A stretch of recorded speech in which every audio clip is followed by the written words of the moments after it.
Good evening.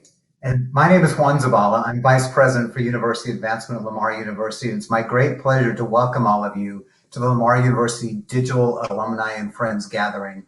Gatherings we've been holding periodically ever since the pandemic arrived, and many of us have been social distancing and working and staying apart from our colleagues and our friends. And we thought there's a good way to get alumni together to talk about Lamar University and an opportunity to with some of our distinguished alumni. So we thank you for joining us tonight. You've picked a great night to be with us. Our guest tonight is C.L. Ross.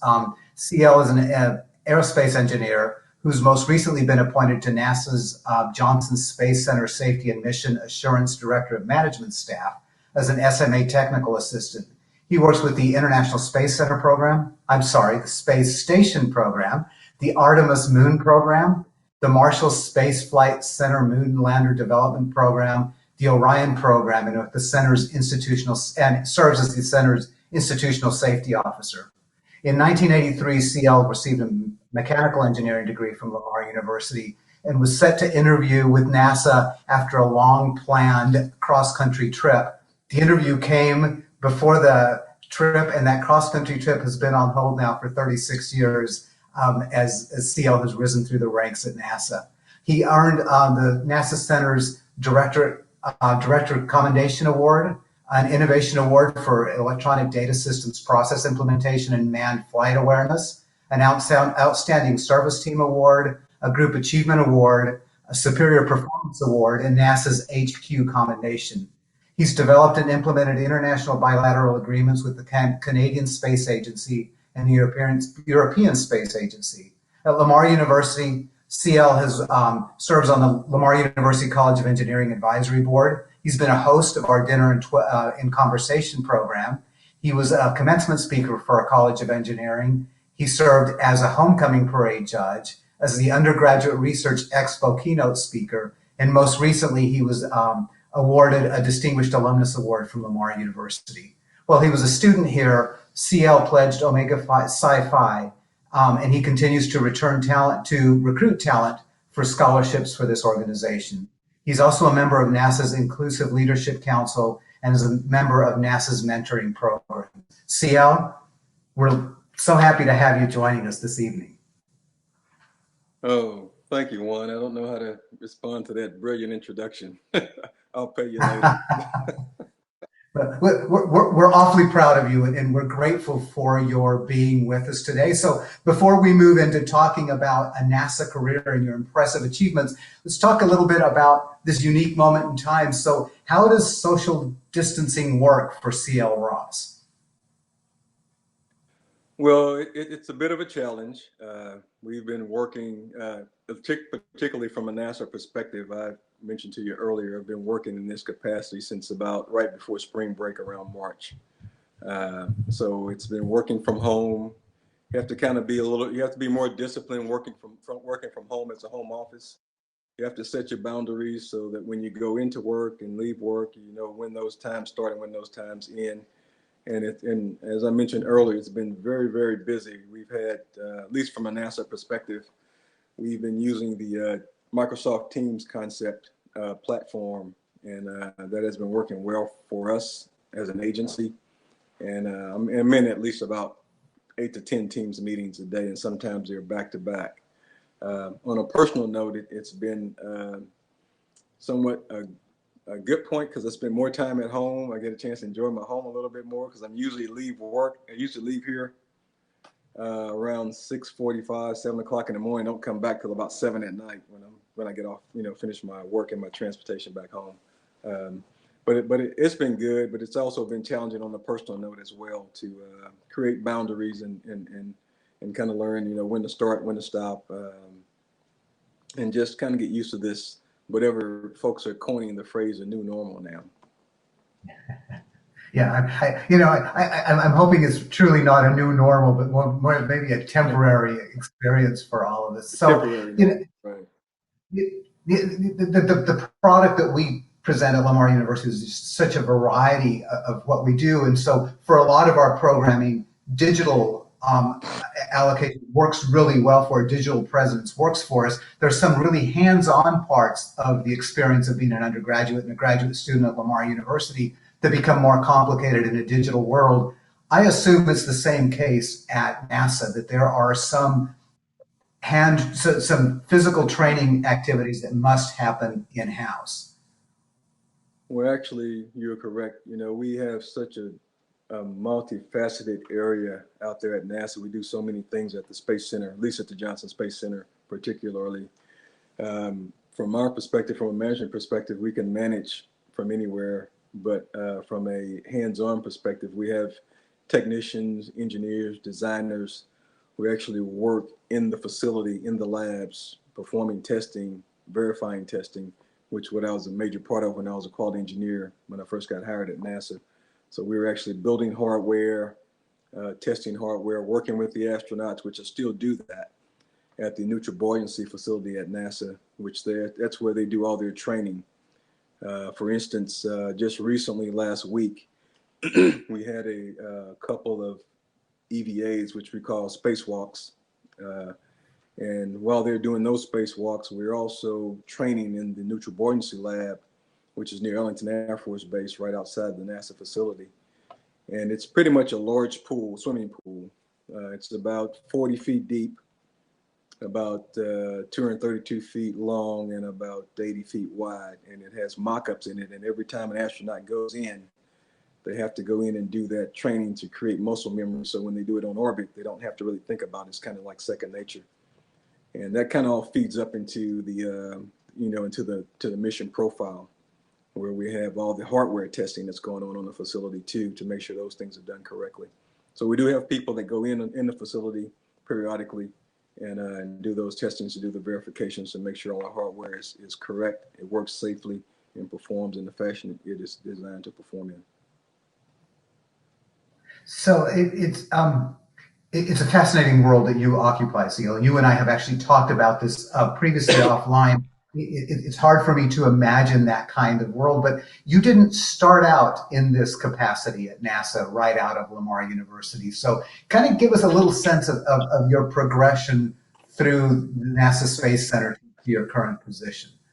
Well, I guess as you mentioned earlier, after graduating from Lamar in December of '83, and about a month later, I got a call to come and do an interview, and then the interview kind of led to an offer, and the offer led to a job. So from there, I began working as a quality engineer at the Johnson Space Center, and I worked at other centers also. From there, I worked on the Space Shuttle program, which we retired some time ago. And on that program, I worked everything from life support systems, thermal protective systems, landing braking systems, robotic systems.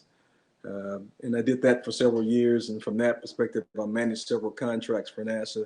And I went to work on the International Space Station program as a lead and a safety review panel representative. From there, I worked robotics.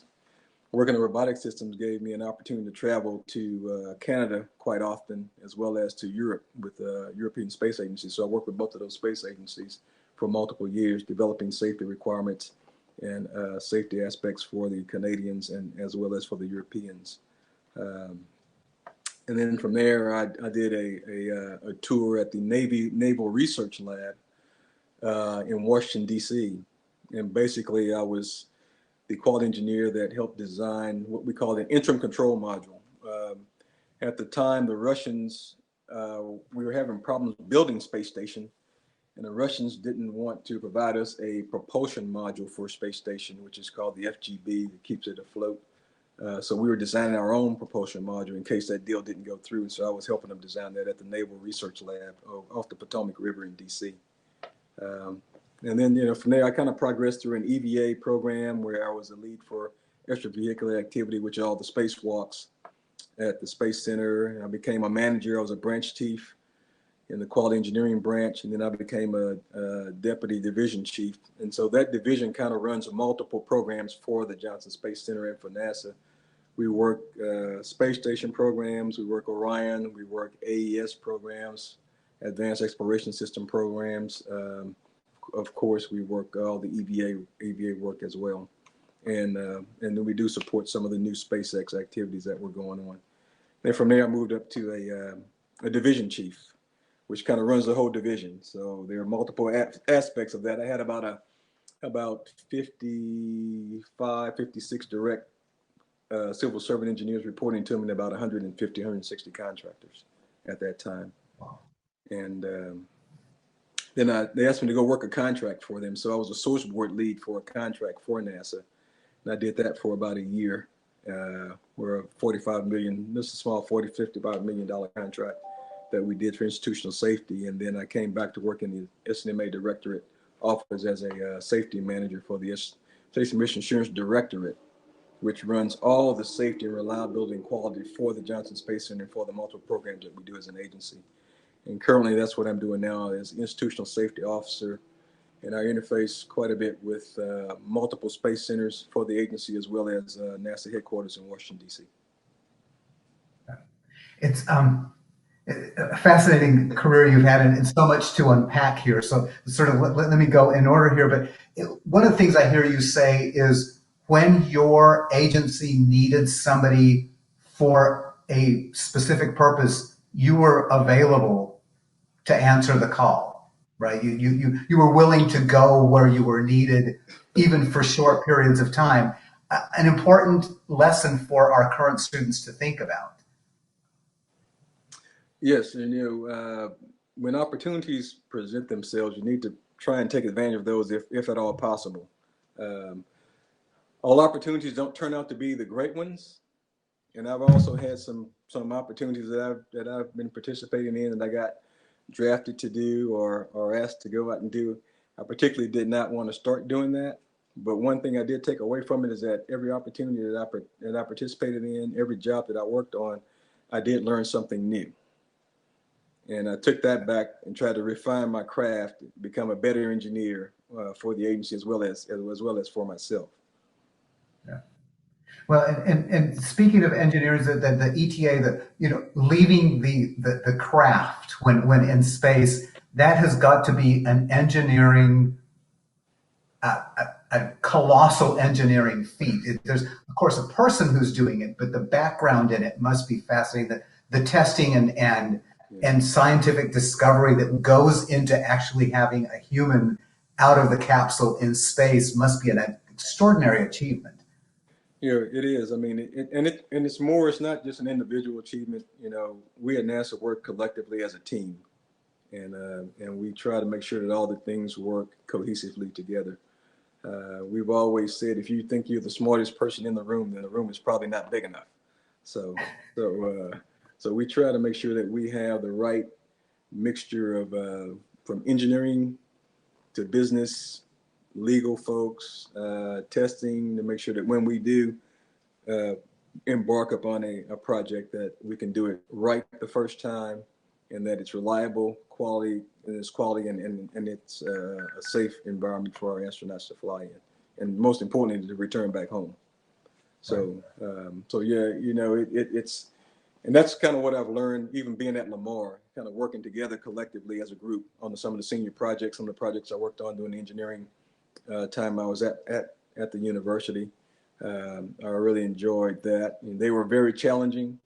I stayed up all night in the engineering building, sometimes at 3 or 4 o'clock in the morning, working problems with my little study group. We work all the problems in the back of the thermodynamics book, all the problems in the structural dynamics book over and over again until we can kind of get an approach to the problem. So, and that's kind of what I learned from being in school and learning in engineering, is that you can always solve a problem, but you need to understand why you're doing it. And once you understand why, then you can augment it and you can change it around to make it work for you. Well, and something you said earlier, then you added legal to this discussion, so I wanted to go back to it.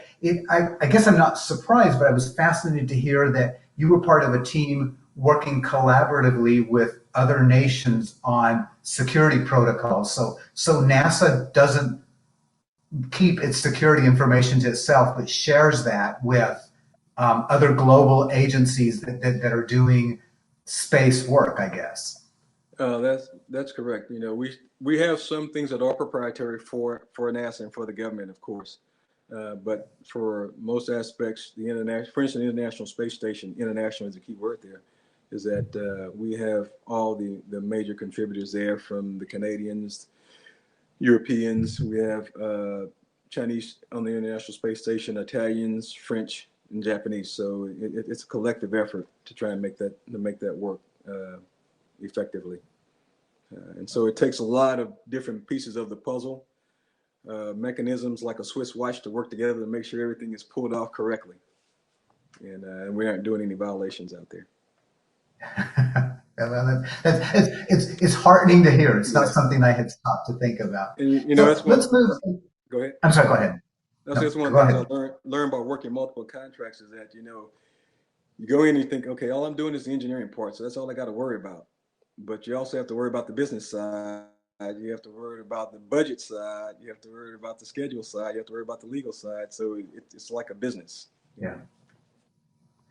So let's go to something that I'm assuming that this is your passion, one of your passions, because you do so much of it. You do a lot of mentoring. And of course, at Lamar, we're extremely grateful because we have seen the benefits of having you mentor our students directly. So tell me a little bit about the reasons that you continue to work with young people who are just starting their careers. Well, from my perspective, um, I think the way to give back and to build uh, a better field is to you bring some of the younger people up, because they're very smart anyway, and they have a new perspective. Mentoring for me not only helps me help them, but it also helps me have a perspective into the future, kind of what they're thinking about and what they're looking for and what their approach is to problem solving. Um, I've had multiple mentors in my career, and I've been very fortunate to have them help me kind of learn which ways to go, what things to do. If I made mistakes, to kind of help me recover from those mistakes, because we all make mistakes on a daily basis. It's just how you recover from them and try not to make the same mistakes twice. But we have an elaborate mentoring program at NASA, where we've had sessions where what we call speed mentoring, where we have managers at different tables and engineers at different tables and experts, and we'll have a group of 8 to 10 young students come in, and we'll sit at that table and talk about our careers, talk about what's on their mind, what things that we can help them with, and then they'll take about 15 minutes or 20 minutes. Then they'll move to the next table. And they'll move to the next table. Then they'll take notes, and we'll exchange cards and follow up with them at the end of the day. And then and I've also had mentors come in and actually mentees come in and actually work for me in different capacities. Yeah, as you know, we have a mutual friend who's now an alumnus of Lamar, who has gone to work at NASA, who was a mentee of yours, and speaks highly of that program and how beneficial it was. So let's talk. One of our viewers, CL, has asked. Jai wants to know if you have encountered many Lamar University alumni in your field. It's sort of a unique field for an engineer, but have you run into alumni of Lamar in your area or with the contractors you work with? Multiple with contractors is it's interesting that I asked that question. I guess recently, maybe it's been almost a year ago, when you all came down to visit at Lamar, and so I had the chance to go look up how many Lamar grads were at NASA, just the NASA Space Center here in Houston, and I think it came up with like about 58 to 63, if I'm not mistaken, that were actually there and working. So I have a list of them. So we try to stay in contact with each other. So it's quite a few there, and I was not aware it was that many. And I figured we had like about 10 or 12, but we're in the high 50, low 60 range, and so it shows that what a great program that Lamar has in this area, where we are still using it as a conduit to bring engineers in and technicians in to help support our space program. Yeah.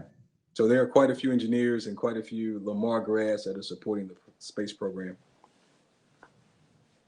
So going back to the person who asked that question was actually one of our current students, but let me ask you something to talk to our students about a little bit. As you know, Lamar University is one of the most diverse campuses in our country, and we're talking about diversity in all levels, all sort of all aspects in which we count diversity. What advice would you have to current students at Lamar who are on such a diverse campus on how they can sort of get to know their fellow students and how that might impact their working careers later?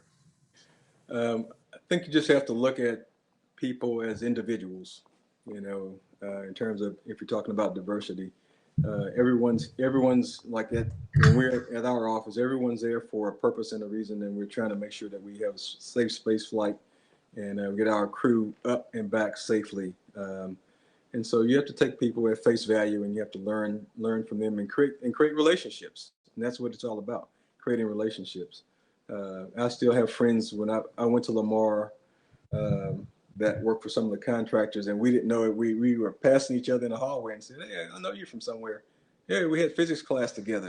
A guy named Sam Alumni, long time ago, and it was just fun to kind of see that. And I see myself when I sit in meetings. It's kind of interesting you mentioned that, and I look around the room in the meetings, and there is a diverse table of people in those meetings.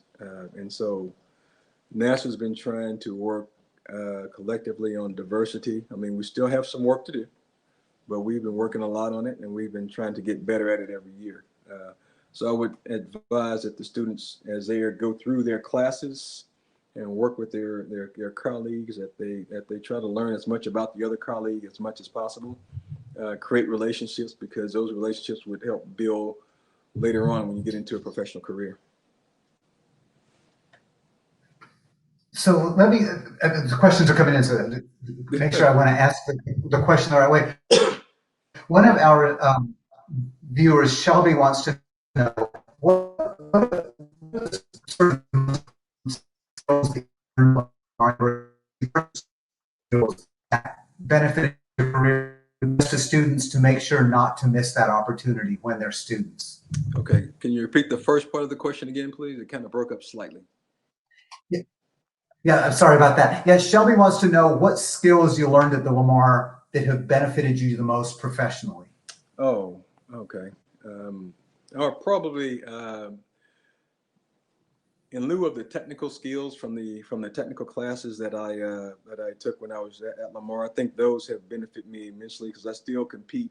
I say compete, but I work with engineers from MIT, from Purdue, from UT, from Texas A&M, from Harvard, UCLA, and we're sitting across the table, and we're exchanging ideas, and we're working on projects. And the education and background I got at Lamar is just as prestigious as any of those universities that those guys I've worked with, and we respect each other as professionals and as engineers. Some of the things that I probably would say that helped me the most would probably be just the basic classes. If I had to take some additional classes based on what I know now, then I probably would take more some management classes and business classes as well, because eventually once you get into a project management role, into a management role, you're going to start worrying about budget. You're going to start handling personnel issues, psychology classes, those things like that, because one of the things that you have to develop if you plan to move forward in a career and not stay technical is that you need to have an elaborate set of interpersonal skills. Yeah. So you have to learn to work with multiple people, multiple backgrounds, and that I think helps immensely. And I think I've learned that because I had multiple people and different backgrounds in my different engineering classes and other classes I took at Lamar, which helped me to kind of transcend more into my management role at the Space Center. Well, and you know me well enough now, CL, to know that for a living I brag about Lamar, but our impressive faculty have learned from alumni like you and have built into our core curriculum communication and business courses for students, regardless of the degree they're going to take a course in those areas. So it's been very helpful to have alumni like you feeding that information back to our faculty who react to it.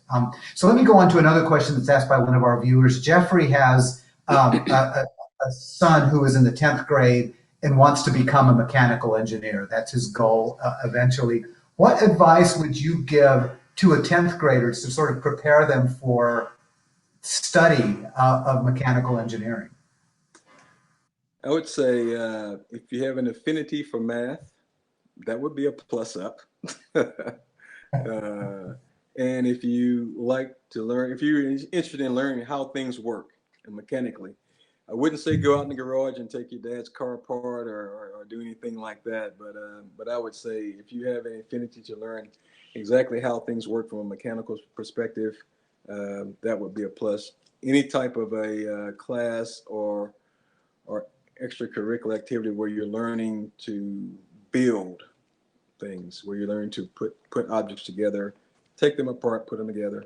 Um, Math classes, science classes, biology classes, chemistry classes. So you have to take all that when you're in mechanical engineering. You also have to take electrical classes, like electronics classes too, electrical classes for that. So it's kind of you get a taste of everything in mechanical engineering. That's kind of what drew me to the mechanical engineering degree.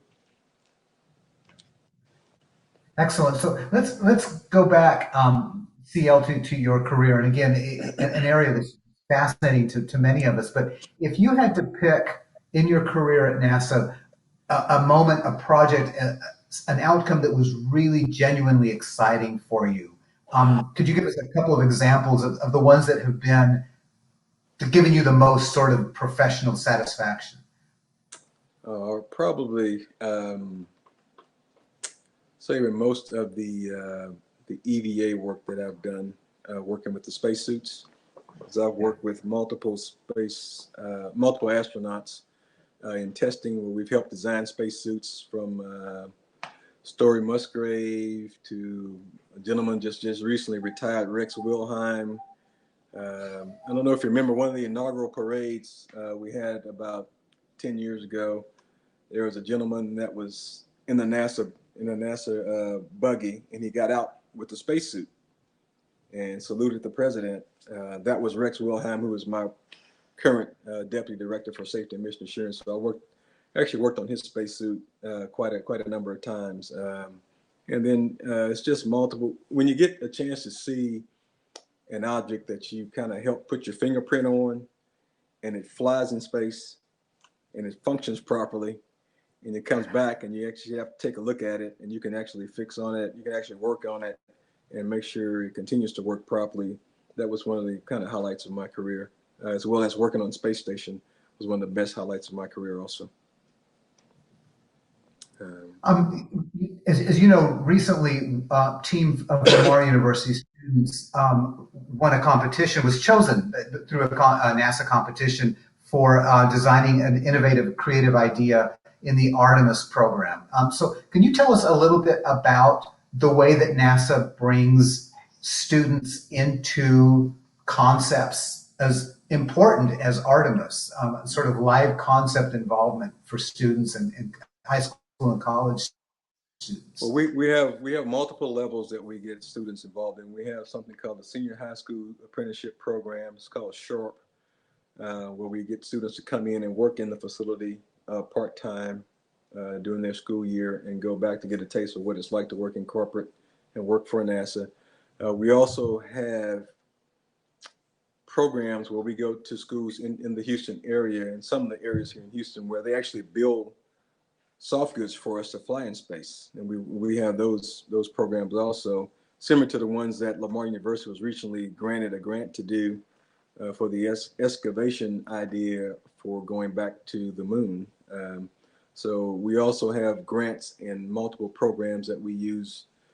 We solicit college universities to participate in, thereby tapping into that mainstream of ingenuity and new ideas to get them into our program so that we can try and be the best that we can possibly be as an agency. So there are multiple ways to do that. Of course, you have to go through the government procedures. You have to put in the request. You have to write your paper for it, and and show why you want to do this and what the benefit of is it to the agency as well as to the U.S. And then it's judged by a group of engineers and scientists, and then they'll do an award.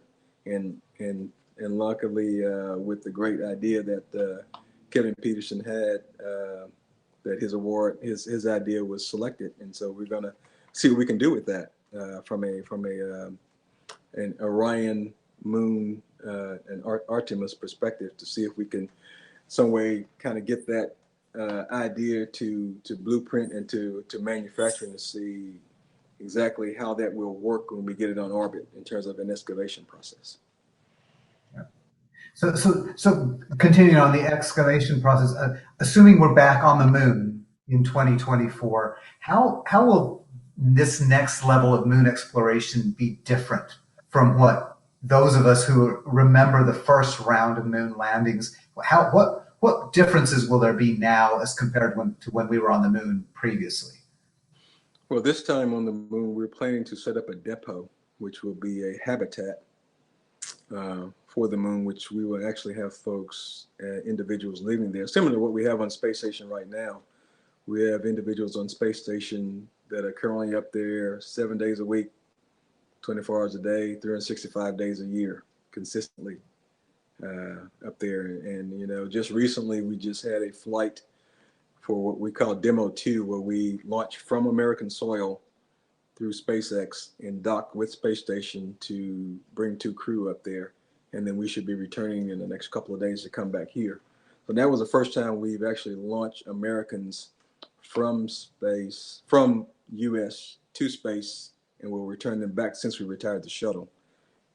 Since we retired shuttle, we had to depend on the Russians for that flight up, that taxi up and that taxi back, which was somewhat very, very expensive, very expensive. So now we learned to do it on our own. I'll say on our own, but we've privatized it where we're doing it with an independent company. And NASA focuses on research and development. But back to the original question, is the plan is to set up a depot there. And the depot is to go back and forth from Earth to the moon with the expectations of eventually getting to Mars. And that's kind of like the finish line where we eventually want to be in Mars. So I'm smiling, CL, because it's funny to listen to you use terminology that I use quite different. So when you talk about taxiing to the space station, it's a little bit more than just using my app to get a car across. It's more than just taxiing, but it's like catching a ride. It's not quite like an Uber, but you get there quicker. Yeah, I guess so. So a couple more of our listeners have a question. Tyler noticed something that we've all noticed, that you have a genuine affection for the work that we do. Did something that you do, did something develop in you this kind of a passion for the work that NASA does? Well, it's funny you asked that question. Many, many years ago, I remember how old I was. I might have been about 10 years old. My mom and my dad took me to NASA, and I might be able to pull it off the bookcase here, but back in when Neil Armstrong and those guys were doing all their thing for NASA, and as I was cleaning out their house some time ago, I found those old Apollo books that I used to have.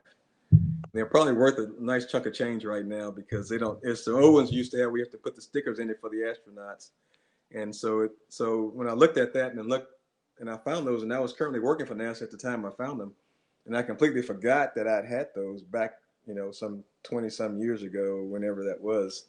It just was amazing that I still kind of kept that in the back of my mind subconsciously, that I did like that type of work. And I was always fascinated by space and the Apollo, Gemini Apollo missions at the time. We were watching them on TV as a little kid. And it's just a blessing to kind of come in and to work with people with such a magnitude as we do at the Space Center here. I just feel blessed to be able to do that on a daily basis. And sometimes you kind of take it for granted because you do it every day. But when you get a chance to talk about it, you kind of realize that it's really a treat to do that. Excellent. So let's go back to one of our viewers again. Jai has come back and asked if you remember sort of really some of your best experiences and some of your best memories of being a student at Lamar University. If you could share some of those with with our listening and viewing audience. Oh, probably some of the best experiences was probably coming in the Setzer Center between classes, and realizing, hey, I can't stay in the Setzer Center all day. I need to go study. I'm just telling you the truth about it. So one of the best experiences of those were kind of meeting all the people at Lamar. The classes, like I said, were challenging. The class I had from Dr. Martinez, Dr. May, Dr. Brown when he was around, Dr. Young, those guys.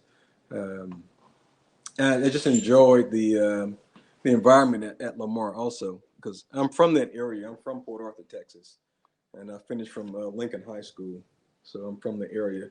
So I enjoyed being closer to home and being in that area. I've also enjoyed.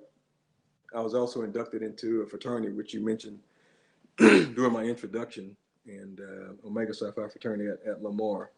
And I think that helped me kind of acclimate to the university as well, because as you move into a professional status, you're gonna have to learn how to do multiple things as well as a student. If you're in class and your professor has tests, and multiple professors have multiple tests going on, and you're also involved in other extracurricular activities, be it church, be it community, be it fraternity, sorority, or anything like that, you're still going to have to learn how to manage that as well as do your classwork, as well as when you move into the professional realm.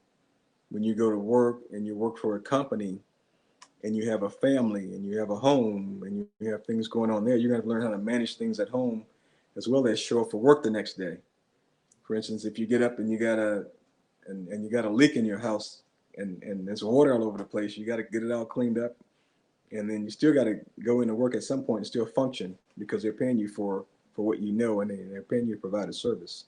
So you have to learn how to be multifaceted and still have to have organizational skills to manage those things on a personal level as well as a professional level.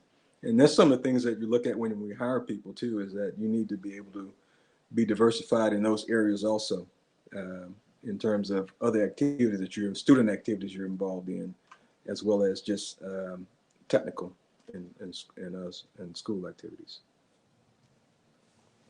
CL, another one of our viewers is curious about some safety initiatives. Now, safety in your world is completely different than in some of the rest of our worlds, right? There's more at stake in some areas. So can you talk about some of the safety initiatives that you've worked on at NASA that are sort of unique to the kind of work that y'all do there? Sure. From a safety, I have to wrap it in safety, reliability, and quality because we kind of do all of that. For instance, when we design, build equipment or hardware to fly in space, it has to not only work properly, it has to be reliable, and it has to be of a quality standard. Because once you fly it and it's in that harsh environment, the space environment, you can't kind of step out and go to Lowe's or Home Depot or Ace Hardware and go buy another one. You have what you have. And some of the complexities to it involve materials compatibility, off-gassing. You can't afford to have anything that's incompatible or cause a poisonous gas because you're in an enclosed environment in the spacecraft. And so that can be detrimental to the crew. Little things like water containment, glass containment. If you're taking a phone or a laptop or an iPad up on space and the screen shatters, you can't have particles floating around in space because that can be ingested, which could be detrimental and catastrophic. As well as you can't have liquids like fluids floating around. It has to be containable because that can get behind the control panels and cause shortages. And if you're in a 100% oxygen-rich environment, that can create a fire, which is a hazard, which also can be catastrophic. So there are multiple technical aspects that we look at from a safety, reliability, and quality perspective. You know, you see a lot of folks that the old joke was, how can NASA spend $900 on a hammer? You know, but when you go through all the testing, you have vibration testing, you have thermal testing, you have off-gas testing. You have to make sure that those things work properly. You have to make sure that they don't malfunction. And if they do malfunction, that they malfunction in a safe manner that doesn't hurt the crew, doesn't hurt the vehicle, and allows them to come home safely. Thank you. And I think, Sarah, we have time for one more question from somebody from our audience. And Dion has asked the question. Dion is a young engineer who wishes to go into management, sort of one of the routes that you took. So if you were talking to a student or a young engineer, what advice would you give to somebody who wants to sort of go beyond their technical training and move into management parts in an organization? I would say whatever company that you decide to work for, try to be as proficient at your craft as possible. You know, learn the management structure in your company. Of course, know your job, do the best job that you can possibly do, and try to learn as much as you possibly can. Take classes. Most companies will offer management classes. They offer project management classes. They offer technical management classes, as well as people management classes. Take as many of those as possible, and volunteer for management opportunities. And most importantly, besides having a mentor, communicate to the individuals that you work for, your management, that you're interested in those types of positions, so that you can be considered for those. Thank you. That's an excellent point on which to end. CL, we thank you for taking the time to visit with you. We know your time is valuable, and we appreciate, as always, your service to your alma mater. You're a good guy. You're a good alumnus, and we're awfully proud of you. Well, thank you. Hey, there was a couple of things I kind of wanted to kind of uplift Lamar on. And I was kind of made aware a few months ago that as a member of the Omega Psi Phi fraternity, I mentioned that to you guys earlier before, but there are two guys that attend Lamar currently now that made some very, very strategic, how would you say it? They were appointed to some very high level positions in a fraternity. They're currently students at Lamar. I thought was amazing. A gentleman by the name of Oris Granger, who's an engineering student at Lamar. He was currently appointed to what they call a second vice district representative in our fraternity, which means he's over all states of Texas, Louisiana, Oklahoma, and Arkansas. And he did that as being a student at Lamar. And I thought that was amazing. And there's another gentleman there by the name of Caleb Love, who was just appointed to second vice president, boss is what we call it, of the whole fraternity. And he's a student at Lamar University as well. And I thought those things were amazing to show that, you know, how, like I mentioned earlier, you can still be involved in business, in psychology, in engineering, but still have time to do multiple things and be multifaceted as you move into the professional ranks of your craft and from the university. So I think that you guys are doing a great job at Lamar on all areas, technically as well as diversity and getting people there. I just thank you for the opportunity. Well, we thank you, and I have to tell you that, CL, that we will continue to get questions as more and more people watch this on our recorded version. So what we will commit to the people who have submitted questions or will submit questions, that we will, we know how to reach CL, so we'll go ahead and ask you those questions and post the answers on our website as we go along. The other thing I wanted to say is that we're for the people who have joined us this evening as part of our audience, if you would identify yourself on the site, we have some Lamar University swag. This time it's a face mask that's branded with the Lamar LUs that we'll be sending out to those people who joined us. Right. So thank you, CL. I want to thank the people who make this possible. Shannon, who sets all this up for us. Daniel, that CL and I can watch during this presentation, and his team in marketing communications, and the staff from our sign language interpreting department who help with all of this. We're grateful for everybody's effort in making this happen. CL, thank you again. Well, thank you.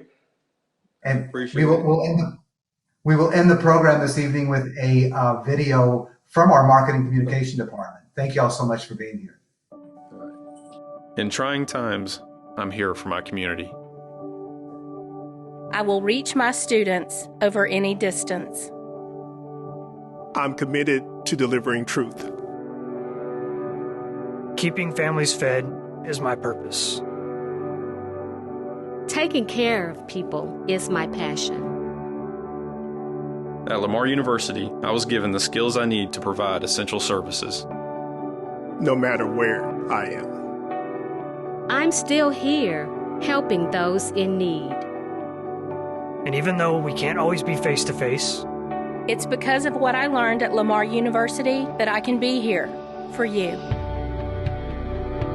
Our moment is here. Our moment is now. Make the most of it at Lamar University.